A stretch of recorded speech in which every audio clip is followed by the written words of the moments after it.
नमस्कार, आप देख रहे हैं लोकमत भारत। मैं हूं राघव शर्मा आपके साथ। आइए नजर डालते हैं अब तक की प्रमुख खबरों की ओर। पवित्र नगरी ओंकारेश्वर स्थित मानधाता पर्वत पर विकसित हो रहे एकात्म धाम में भव्य पंचायतन मंदिर का शिलान्यास समारोह आयोजित हुआ। मुख्यमंत्री डॉक्टर मोहन यादव और संन्यास परंपरा के प्रतिनिधियों, षट दर्शन संत मंडल के संतों और विशिष्ट अतिथियों की उपस्थिति में वैदिक विधि विधान से कार्यक्रम संपन्न हुआ।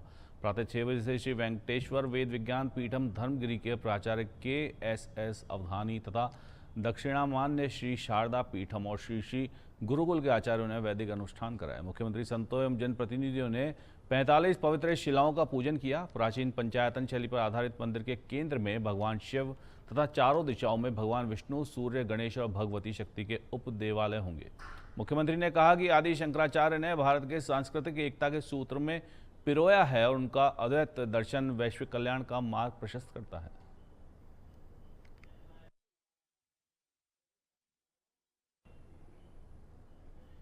वहीं उज्जैन के कानीपुरा इलाके में बुधवार गुरुवार की दरमियानी रात लक्की दरबार ढाबे पर करनी सेना से जुड़े दो गुटों के बीच पद को लेकर हुआ विवाद खूनी संघर्ष बदल गया। आरोप है कि कहासुनी के बाद एक पक्ष ने अपने साथियों को बुलाया। करीब 12 से 15 लोग कथित तौर पर तलवार और डंडों के साथ ढाबे पर पहुंचे और दूसरे पक्ष पर हमला कर दिया।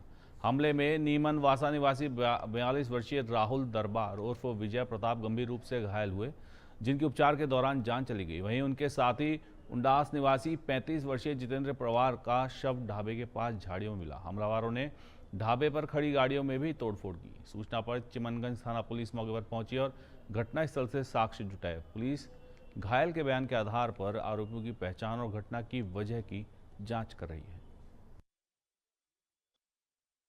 कुछ नहीं सर, ये भोजन कर रहे थे वहां पे चारों लोग। पहले शक्ति बना, शक्ति के साथ में एक और था, कोई एक राहुल और एक अपने सरवण और एक टम्मू।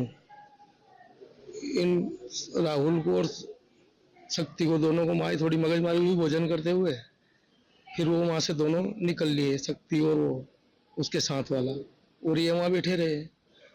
फिर घटनाक्रम में ये पाया गया है कि ये लोग पुराने किसी रंजिश को लेकर आपस में समझौते के हिसाब से बैठे थे। शराब पीने और इसके अलावा खाना खाने की कार्रवाई चल रही थी इनकी, क्योंकि किसी कलाली से लेकर के शराब लेकर के आए थे साथ में, और साथ में ही बैठकर खाना पीना खा रहे थे। इस बीच विवाद होकर के इन्होंने शक्ति सिंह के साथ में हाथापाई करी। उसमें शक्ति सिंह को चोट आई। शक्ति सिंह धमकी दे करके गया और कुछ देर बाद अपने साथियों के साथ शक्ति सिंह आया और उसने उनको चाकू से हमले कर दिए।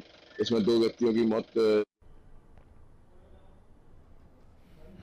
जिले के मानपुरा क्षेत्र की काशीपुर ग्राम पंचायत के वालापुरा गांव में एक किसान की सांप के काटने से मौत हो गई। अंतिम संस्कार के लिए ग्रामीणों को शव कंधे पर उठाकर पानी और कीचड़ से भरे रास्तों से गुजरना पड़ा। बारिश के कारण रास्ता पूरी तरह जलमग्न था, जिससे अंतिम यात्रा में शामिल लोगों को खेतों और पानी के बीच से होकर नदी किनारे पहुंचना पड़ा। ग्रामीणों के अनुसार गांव में शमशान घाट तक पहुंचने के लिए पक्का रास्ता नहीं है और पर्याप्त शमशान घाट की सुविधा भी उपलब्ध नहीं है। मजबूरी में खुले आसमान के नीचे अंतिम संस्कार किया जाता है। तस्वीरें सामने आने के बाद ग्रामीणों ने प्रशासन से शमशान घाट तक पक्का रास्ता और जरूरी सुविधाएं उपलब्ध कराने की मांग की है।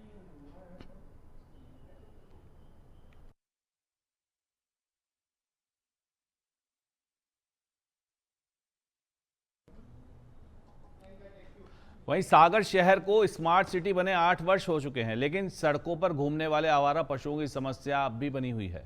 कांग्रेस के पूर्व विधायक सुनील जैन ने इस मुद्दे को लेकर सागर स्मार्ट सिटी और नगर निगम पर सवाल उठाए हैं।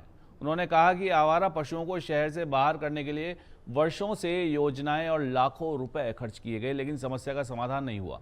मुख्य मार्गों पर पशुओं के घूमने से आए दिन दुर्घटनाओं का खतरा बना रहता है और शहर की खूबसूरती भी प्रभावित हो रही है।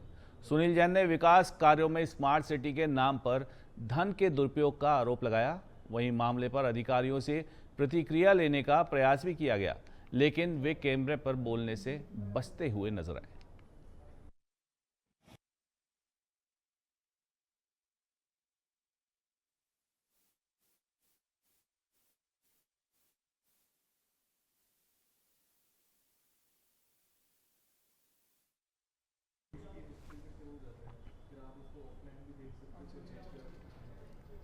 इंदौर में रक्षाबंधन के पावन पर्व पर विश्व प्रसिद्ध श्री खजराना गणेश को 40 बाय 40 इंच की भव्य सनातन राखी अर्पित की जाएगी।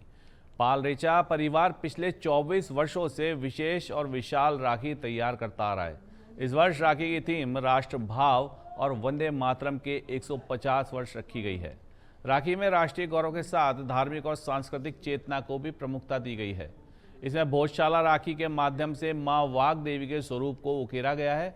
इसके जरिए लंदन संग्रहालय में रखी ऐतिहासिक प्रतिमा को धार की भोजशाला में पुनः स्थापित करने के राष्ट्रीय संकल्प को स्वर दिया गया है। राखी पर भगवान महाकाल, मां लक्ष्मी, भगवान जगन्नाथ और कोलकाता की मां काली के स्वरूप भी आकर्षण का केंद्र रहेंगे।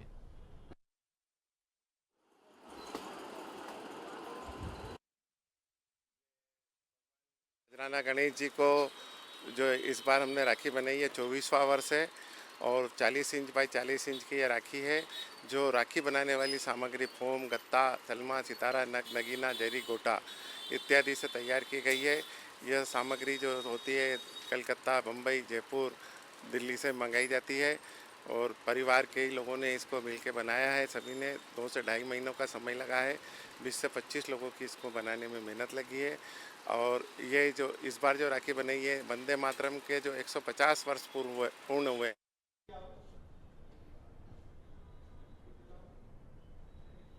शहर में बुधवार को ईद मिलादुन्नबी का पर्व हर्षोल्लास और धार्मिक उत्साह के साथ मनाया गया। इस अवसर पर मुस्लिम समाज द्वारा भव्य जुलूस निकाला गया, जिसमें करीब 50,000 लोग शामिल हुए। जुलूस मदरपुरा से शुरू होकर शहर के प्रमुख मार्गों से होते हुए ईदगाह पहुंचा। जुलूस शुक्ला चौक, नयापुरा रोड, गोल चौराहा, सरदार वल्लभ भाई पटेल चौराहा, गांधी चौराहा, बड़े बालाजी मंदिर, भारत माता चौराहा, घंटाघर और मंडी गेट होते हुए ईदगाह पहुंचा। जुलूस में बड़ी संख्या में लोग इस्लामी परचम लेकर शामिल हुए और नारे लगाते हुए आगे बढ़े। जुलूस के मार्ग में विभिन्न धार्मिक एवं सामाजिक संगठनों द्वारा स्वागत किया गया। कई स्थानों पर खाद्य सामग्री सहित अन्य सामान का वितरण भी किया गया। ईद मिलादुन्नबी को लेकर शहर के कई हिस्सों में आकर्षक सजावट की गई थी। विशेष रूप से नयापुरा रोड पर की गई सजावट लोगों के आकर्षण का केंद्र रही।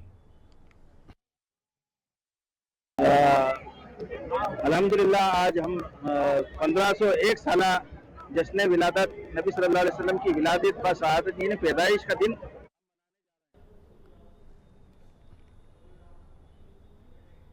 केले की खेती के लिए प्रसिद्ध बुरहानपुर में केले के तने अब किसानों और ग्रामीण महिलाओं की अतिरिक्त आय का जरिया बन गए हैं। कभी बेकार समझकर फेंके जाने वाले तनों से निकाले गए रेशे से महिलाएं टोपी, झाड़ू, पैन स्टैंड, चटाई, पूजा सामग्री और इको फ्रेंडली राखियां तैयार कर रही है। नाबार्ड और मध्य प्रदेश डे ग्रामीण आजीविका मिशन के सहयोग से महिलाओं को रेशा निकालने और उत्पाद बनाने का प्रशिक्षण मिला। शाहपुरा की तेजश्री महिला एवं सामाजिक विकास समिति से जुड़ी करीब 20 महिलाएं इस बार राखियां बना रही है। समिति को नासिक से 2500 और बुरहानपुर से 2000 राखियों का ऑर्डर मिला है। नासिक की 1000 राखियां भेजी जा चुकी है और करीब 800 तैयार हैं। बाजार में राखियों की कीमत 17 से 25 रुपये है, जबकि महिलाओं को प्रति राखी 5 से 10 रुपये मजदूरी मिलती है। इससे महिलाएं घर के काम के साथ खाली समय में रोजगार भी हासिल कर रही हैं। सर, हम केले के रेशे के द्वारा राखियों का निर्माण कर रहे हैं और इसका सप्लाई जो है पहला हम लोगों को नासिक का था, जो पिछले साल भी हमारे पास में थोड़ी बहुत राखियां गई थी और इस साल उनकी यहाँ से हमको 1000 राखियों का लक्ष्य था और अपनी माननीय अर्चना दीदी के द्वारा भी एक लक्ष्य दिया गया था और अहमदाबाद से भी हम लोगों को 1500 राखियों का लक्ष्य दिया गया था। कितनी महिलाएं मिलकर के राखियां बनाती? मेरे पास में 22 से 25 दीदियां हैं जो ये लक्ष्य को पूरा किया है उन्होंने। सीकर कोटपुतली स्टेट हाईवे पर बाग बस स्टैंड के आगे गुरुवार सुबह अज्ञात वाहन की टक्कर से ढाकला की ढाणी निवासी शंकरलाल सैनी की जान चली गई।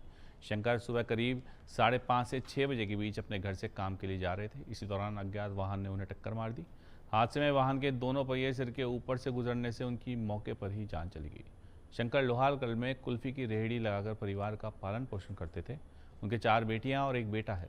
पुलिस के देरी से पहुंचने पर ग्रामीणों ने कुछ देर हाईवे जाम किया। बाद में पुलिस की समझाइश पर रास्ता खुला। शव को चिराना CHC लाया गया, जहां उचित मुआवजे और वाहन की पहचान की मांग को लेकर पोस्टमार्टम से इनकार किया गया।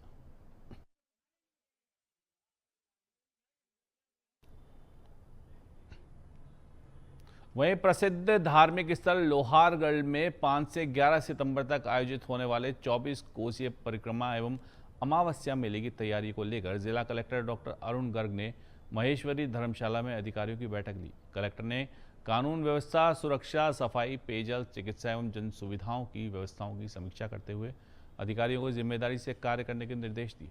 उन्हें परिक्रमा मार्ग, कुंड क्षेत्र, वरखंडी पहाड़ी मार्ग का निरीक्षण भी किया। परिक्रमा मार्ग से अतिक्रमण हटाने, एम्बुलेंस को स्थायी चिकित्सा काउंटर लगाने तथा पर्याप्त पुलिस बल तैनात करने के निर्देश दिए गए। गोल्याण में पार्किंग व्यवस्था कर वाहनों को बैरिकेडिंग के जरिए रोकने को कहा गया। मेला क्षेत्र में नियमित सफाई, अस्थायी शौचालय और बेसहारा पशुओं को सुरक्षित स्थान पर भेजने की व्यवस्था की जाएगी। कलेक्टर ने श्रद्धालुओं से स्वास्थ्य ठीक होने पर ही बरखंडी पहाड़ी की यात्रा करने की अपील की है। जिले का सबसे बड़ा मेला है और लाखों की संख्या में पदयात्री यहाँ आते हैं और जो 24 को परिक्रमा भी करते हैं और जो कुंड में स्नान के लिए भी आते हैं। उसको देखते प्रशासन हर साल काफ़ी व्यवस्थाएं करता है। वो व्यवस्था हमने इस साल भी इंश्योर की है और गत वर्ष के अनुभव के आधार पर जो एक्स्ट्रा कुछ बात आई थी कि किरोड़ी में एक एम्बुलेंस होनी चाहिए, सिविल डिफेंस के लोग होने चाहिए, 2 व्हीलर पे मोबाइल हमारी पुलिस होनी चाहिए, वो सब व्यवस्था भी हम कराएंगे। और साफ़ सफाई का काफ़ी स्कोप है यहाँ पे, तो हम वो प्रयास करेंगे कि एक्स्ट्रा टीम लगा के इस गोलियाना से यहाँ तक जो भी क्षेत्र हैं उसमें पूरी साफ सफाई रहे। एक इशू जरूर मैं कहना चाहूँगा, जो हमारा मालखेतु और जो ऊपर पहाड़ है उस पर जो लोग बरखंडी का जो पहाड़ है उसमें जिन लोगों को थोड़ी हार्ट की प्रॉब्लम है, बीपी की प्रॉब्लम है, थोड़ा तो सांस ठीक नहीं है, उनको वहाँ नहीं जाना चाहिए। तो कोटा में शुद्ध आहार मिलावट पर वार अभियान के तहत खाद्य सुरक्षा दल ने 26 अगस्त को सिंधी कॉलोनी स्थित गोदाम में औचक निरीक्षण कर 560 किलो मिल्क केक सीज किया। 14 कार्टून में रखे मिल्क केक के 4 अलग अलग लॉट से नमूने लिए गए, जिन्हें जांच के लिए खाद्य प्रयोगशाला भेजा गया है। रिपोर्ट के आधार पर नियमानुसार कार्रवाई होगी। इसी दिन गुमानपुरा क्षेत्र की करीब 2 दर्जन मावा मिठाई दुकानों का निरीक्षण कर मावा बर्फी, रसगुल्ला, मिल्क केक और मावे के 22 नमूने लिए गए। प्रतिष्ठानों को साफ सफाई और गुणवत्ता सुधारने के निर्देश दिए गए। त्योहारी सीजन में मावा पनीर समेत अन्य खाद्य पदार्थों पर लगातार निगरानी जारी है।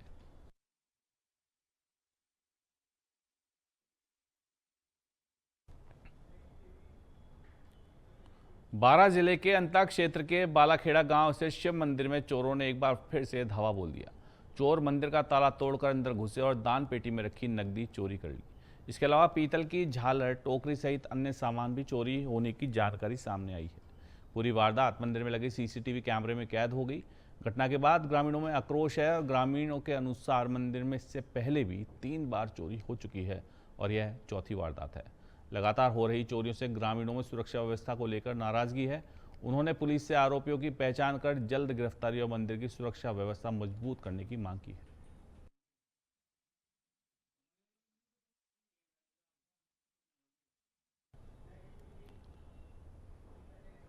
वहीं रींगस थाना क्षेत्र की ग्राम पंचायत अभावास में देर रात शराब के ठेके के पीछे युवक दीपक वर्मा का शव मिलने से सनसनी फैल गई।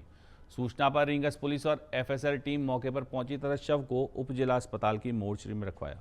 परिजनों ने करीब 6 घंटे धरना देकर आरोपियों की गिरफ्तारी, परिवार को आर्थिक सहायता, पत्नी को सरकारी नौकरी और शराब ठेका हटाने की मांग की है। विधायक सुभाष मील ने 50,000 रुपये की सहायता और 5 दिन में आरोपियों की गिरफ्तारी का आश्वासन भी दिया।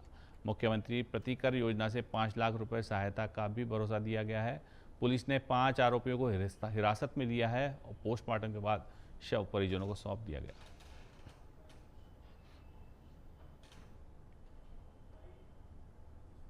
और एक भी व्यक्ति नहीं बचेगा। मैं मीडिया के माध्यम से ये कहना चाहूंगा कि जो अपराध हुआ है, ये पुलिस और प्रशासन पर विश्वास रखें कि जो घटना हुई है, जिसने अपराध किया है उसकी जगह वो जेल है और पुलिस का भय। मैं आपको आज कह रहा हूँ कि एक भी व्यक्ति इसमें आरोपी नहीं बचेगा, तो किसी भी रूप में होगा। ऐसी ही एक सेम घटना कल सदर थाना के अंतर्गत लिखवा कबास गांव में एक महिला थी, माया, तो उसका भी हमने 304 बी में प्रकरण दर्ज कर लिया है और उसका भी पोस्टमार्टम, दोनों बॉडी जो पीड़ित परिवार में उसकी पत्नी या जो भी सक्षम जो भी रहना चाहिए, उनकी एक पीड़ित परिवार की सुरक्षा के लिए पुलिस ने सुरक्षा मुहैया करवाने के लिए आश्वस्त किया। और आभावास गांव के अंदर पिछले कई दिनों में 3 हत्याएं हो गई, तो वहाँ शराब का एक ठेका लगा हुआ है जहाँ स्कूल है, गौशाला है, मंदिर है, उसके नज़दीक पुलिस ठेका है, वो ठेका है दारू का, उस दारू का ठेका को हटाने का आश्वासन दिया है कि तुरंत हटा दिया जाएगा, जो ठेका है उसको हटा दिया जाएगा। और